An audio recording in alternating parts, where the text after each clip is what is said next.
coming to you live from TNN headquarters. I'm Christian Cortez. And I'm Nick Cooper. Breaking news. After failing in the 112th Congress, today President Obama signed into law the 5-year renewal of the Violence Against Women Reauthorization Act. This reauthorization is a perfect demonstration of the branch model because Congress merely added new amendments to an already existing piece of legislation. Because the original act expired in 2012, this matter became even more pressing. In the 112th Congress, Lindsey Graham was the filibuster pivot and Bob Casey was the veto pivot. And because the bill got stuck in the gridlock region, it failed to pass out of Congress. The act provides $1.6 billion towards prosecution and investigation of violent crimes against women. The bill made some critical changes, as well as also altering the following definitions. Culturally specific services went from meaning community-based services to now meaning culturally specific communities. Personal information was also altered to include victims of domestic violence, dating violence, sexual assault, or stalking. And youth was now changed to include anyone between the ages of 11 to 24 years.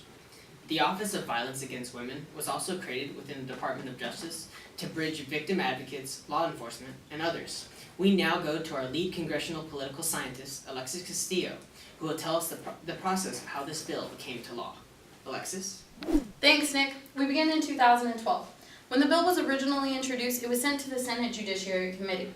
The Senate-passed version expanded the law's coverage to include gay and lesbian victims, grant a large amount of visas to illegal immigrants who were victims, and to grant American Indian authorities the power to prosecute non-Indians who were accused of abusing Indian women on tribal lands. Senate Republicans argued that these provisions were unnecessary and politically motivated. However, the Senate was still able to pass their version of the bill with a bipartisan vote. The House passed their own version of the bill with a party line vote.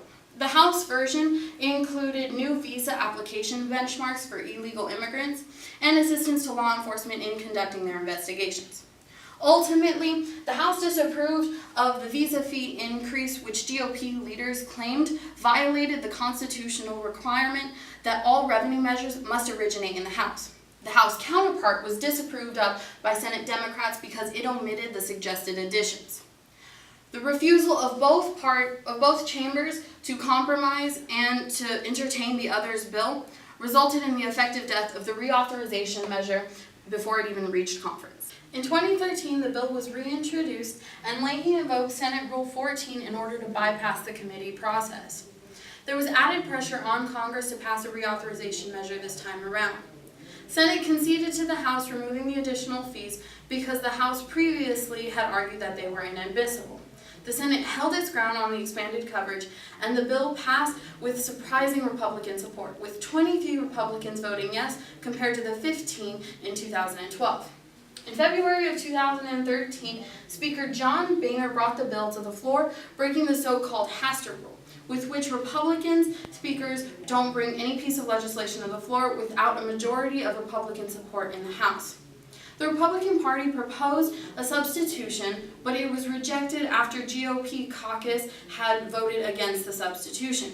With Republican parties backs against the wall, knowing they didn't have enough support to add any amendments or pass any new piece of legislation, they voted in support of the Senate bill without any amendments in a vote of 286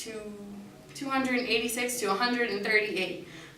87 Republicans now voted in the yes column. Now back to you guys. Thank you, Alexis. One thing I think we should recognize is that if we look at the final vote, we can see that a supermajority coalition passed legislation. This piece of legislation has a lot of public support, and the only hesitation we find is with the additional protection of LGBTQ members. It has also garnered a lot of support from interest groups, in particular the American Medical Association, Planned Parenthood, and the ACLU. The Violence Against Women Act will have profound impacts on the lives of many women, but it also is a perfect example of how the traditional legislative process can be altered in order to achieve an end for the common good. In the 112th Congress, this bill demonstrated the classic process because it went up the ladder through the House and the Senate. However, it died before it made it to the next step in the ladder, which would have been the conference committee. In the 113th Congress, it demonstrates the unorthodox process because certain rules were invoked to get around the standard legislative process. Because members of Congress are single-minded seekers of re-election, Public influence to pass this bill added pressure to House Republicans to change their votes in the 113th Congress, resulting in the passage of the very popular Reauthorization Act. This has been Christian Cortez, And I'm Nick Cooper. signing off from TNN headquarters.